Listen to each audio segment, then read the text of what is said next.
So far we have seen in the cell that DNA is housed in the nucleus. During transcription, mRNA is made and it's carried to the rough ER, where then it is read by the ribosomes and proteins are made. But the question is this: once we make a protein, how does it know where to go? I mean, think about it. How does this simple chain of repeating units of amino acids that turns into some sort of blob know where it needs to go? That's where the Golgi comes in. Today we're going to look at the Golgi apparatus, an important part of packaging proteins. The Golgi apparatus. What is the Golgi apparatus? The Golgi apparatus sits in the cytoplasm. The cytoplasm is kind of a space within the cell, full of gel. The Golgi itself looks like layers of stacked membranes on top of each other.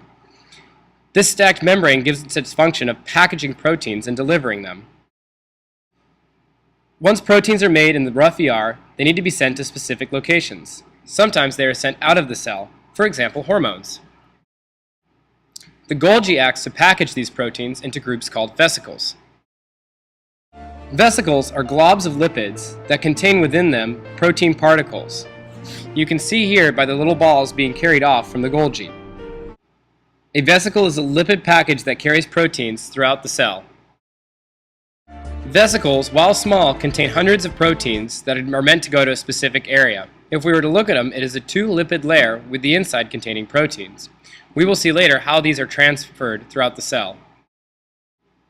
We'll release the proteins upon its destination. Upon arrival of the area, the vesicle will break open and release the proteins to do their function. And that's how the Golgi works. So you can think of it like this. The rough ER and the ribosomes are the factories that make the proteins. The Golgi then is the shipping, like UPS or FedEx, that packages up the proteins and then sends them to their destination. Think about it that way, and then tomorrow we're going to see all the energy, where all the energy comes from in this. Have a good one.